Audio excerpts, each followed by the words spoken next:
Hello everyone, welcome back to my YouTube channel. आज के हमारी इस इम्पोर्टेंट वीडियो में हम कक्षा 10वीं के बीज गणित इकाई के अंतर्गत बहुपद का भाग करना सीखेंगे। आज हम जानेंगे कि बहुपद वाले जो प्रश्न होते हैं उसमें भाग कैसे दिया जाता है। ये जो प्रश्न हैं अक्सर बोर्ड परीक्षाओं में 3 नंबर वाले प्रश्नों में पूछ लिए जाते हैं। अतः बहुपद का भाग किस प्रकार से किया जाता है इसको अच्छी तरह से समझने के लिए इस वीडियो को अंत तक जरूर देखें, ताकि आपको समझ में आ जाए कि बहुपद का भाग किस प्रकार से किया जाता है। ठीक है, तो चलिए बिना देरी के आज का यह इंपॉर्टेंट वीडियो शुरू करते हैं और सीखते हैं कि बहुपद का भाग किस प्रकार से किया जाता है। ओके, बहुपद के भाग को समझने के लिए या भाग करने के लिए हमने जो प्रश्न लिया है वह निम्न प्रकार से है।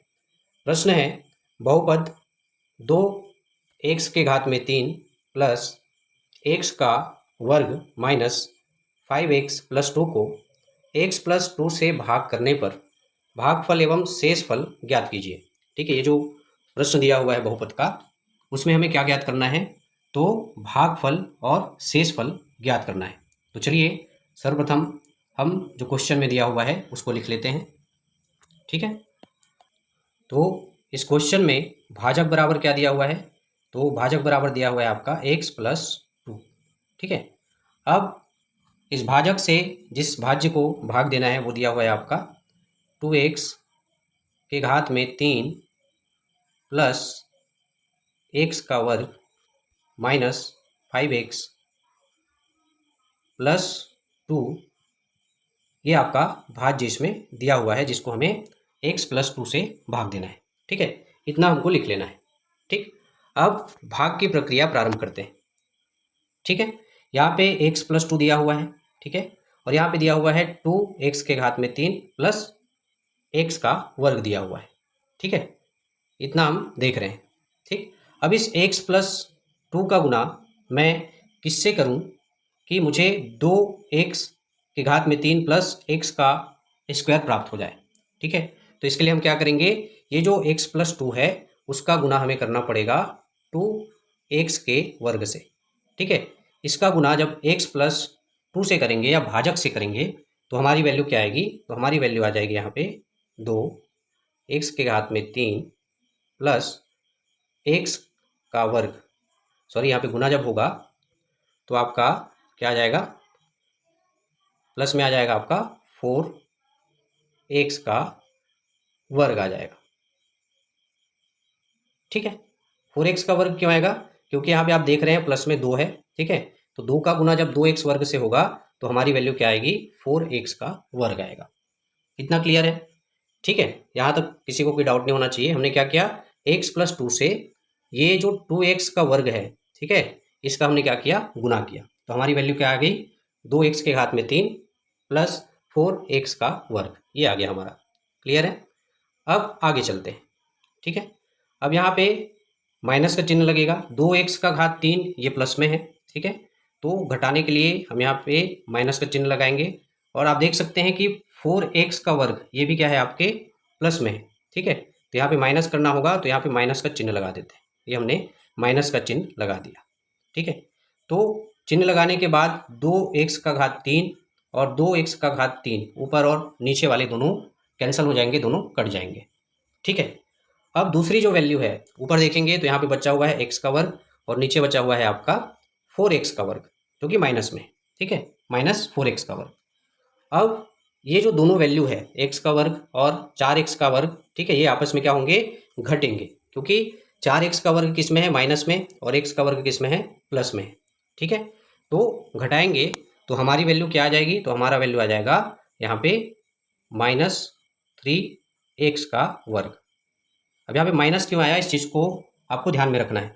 माइनस इसलिए आया क्योंकि जो 4x वर्ग है वो माइनस में है, यानी बड़ी संख्या माइनस में है, इसलिए जो वैल्यू आएगी उसके सामने भी माइनस का चिन्ह लगेगा। यदि बड़ी संख्या के सामने धन का चिन्ह होता तो वो धन का चिन्ह लगता। ठीक है, तो ये आ गया घटाने के बाद। अब यहाँ पे जो वैल्यू दिया हुआ है उसको अब नीचे लेके जाएंगे। ठीक है, तो जब नीचे लेके जाएंगे तो ये हो जाएगा आपका -5। ठीक है, ये नीचे आ गया। अब हमारे पास जो वैल्यू है वो है -3x का स्क्वायर -5। ठीक है, तो अब भाजक में मैं किस वैल्यू का गुना करूं, ठीक है, जिससे कि मुझे जो वैल्यू है वो -3x² के आसपास मिल जाए, ठीक है। तो इसका गुना हमें किससे करना पड़ेगा, तो इसका गुना हमें 3x से करना पड़ेगा या -3x से करना पड़ेगा, ठीक है। तो चलिए -3x से इसका गुना करके देखते हैं, ठीक है। तो जब हम गुना करेंगे तो हमारी वैल्यू क्या आ जाएगी, -3x से इससे जब इसको गुना करेंगे तो हमारी वैल्यू आएगी माइनस, मैं लिख देता हूँ यहाँ पे -3x², ठीक है, ये आ जाएगा। और आपका क्या आ जाएगा, 3 दूने 6, यहाँ पे 3 दिया हुआ है, ठीक है, यहाँ पे 2 है, तो 3 दूने 6, ये माइनस में आपका 6x आ जाएगा, ठीक है। अच्छा हाँ, यहाँ पे आपको ध्यान देना है, जो 5 है, 5 किसके साथ गुने में है, तो x के साथ में गुने में, क्लियर है, तो 5x होगा, ठीक है। तो इस तरह से 3x से गुना करने के बाद हमारी जो वैल्यू आई वो कितना आया, तो -3x² -6x, ठीक है। फिर से हमको वही चीज़ करना है, यहाँ पे नीचे वाली संख्या के सामने क्या है, माइनस है, तो यहाँ पे प्लस का साइन लगा देंगे, प्लस का चिन्ह लगा देंगे, यहाँ भी प्लस का चिन्ह लगा देंगे, ठीक है, ताकि संख्याएं आपस में घट सके, ठीक है, ताकि जो वैल्यूज़ है वो आपस में घट सके। इसके लिए हम क्या करेंगे, यहाँ पे प्लस का चिन्ह लगा देंगे, ठीक है, यहाँ पे हमने लगा दिया। तो जब प्लस का चिन्ह लगा दिया, ठीक है, तो -3x² वाली जो वैल्यू है वो आपस में कैंसिल हो जाएंगी, आपस में कट जाएंगी, ठीक है। अब हमारे पास बचा -5x और -6x, ठीक है, जो कि आपस में क्या होंगी, घटेंगी, ठीक है। अब यहाँ पे देखेंगे कि ऊपर वाला जो वैल्यू है 5x वाली वो माइनस में है और नीचे वाला जो 6x वाली वैल्यू है वो प्लस में है, क्योंकि हमने यहाँ पे नीचे प्लस का चिन्ह लगा दिया है, ठीक है। इस चीज़ को ध्यान रखेंगे बिल्कुल, ठीक है।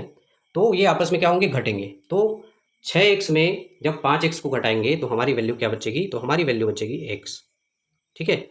चूंकि बड़ी संख्या धनात्मक है, 6x धनात्मक में है, इसलिए यहाँ पे धन x आएगा, ठीक है, यानी ओनली x आएगा यहाँ पे।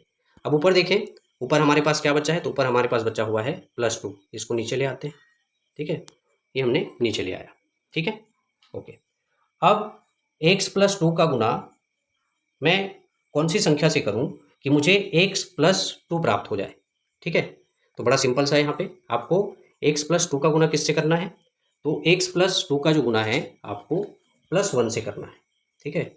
यहाँ पे +1 लिख दीजिए, ठीक है, और यहाँ पे लिख दीजिए x + 2, ये आपकी वैल्यू आ जाएगी x + 2, क्लियर है, x + 2 वैल्यू आ गया, ठीक है। उसके बाद हमको यहाँ पे फिर से जो चिन्ह है, यहाँ पे धनात्मक है तो यहाँ पे ऋण हो जाएगा, ठीक है, यहाँ भी धन है तो यहाँ भी ऋण हो जाएगा। तो इस तरीके से देखिए, तो x और x दोनों कैंसिल हो जाएंगे, दोनों कट जाएंगे, ठीक है, ये कट गया। और आपके यहाँ पर भी ऊपर देख सकते हो 2 धनात्मक में है और 1 2 जो है ऋणात्मक में है, अतः ये भी आपस में क्या हो जाएंगे, कैंसिल हो जाएंगे, आपस में कट जाएंगे, ठीक है।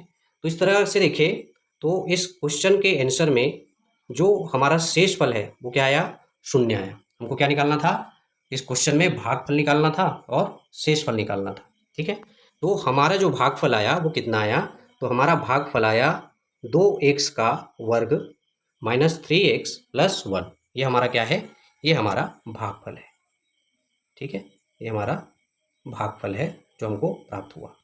वहीं शेषफल की बात करें, ठीक है, तो शेषफल हमारा क्या आया, तो शेषफल हमारा 0 आया, ठीक है। तो जो बहुपद वाले प्रश्न होते हैं उसमें इसी तरह से भाग दिया जाता है, ठीक है। आशा करता हूँ आप लोगों को बहुपदों में भाग किस प्रकार से दिया जाता है यह अच्छे से समझ में आया होगा और आप आने वाली अपनी बोर्ड परीक्षाओं में यदि इस प्रकार के प्रश्न आते हैं तो उसको आसानी से हल कर पाएंगे, ऐसा मैं उम्मीद करता हूँ। इसी प्रकार के इम्पोर्टेंट टॉपिक पाने के लिए हमारे इस चैनल से जुड़े रहें तथा इसी प्रकार के इम्पोर्टेंट वीडियो के साथ मिलते हैं हमारे नेक्स्ट वीडियो में। तब तक के लिए धन्यवाद।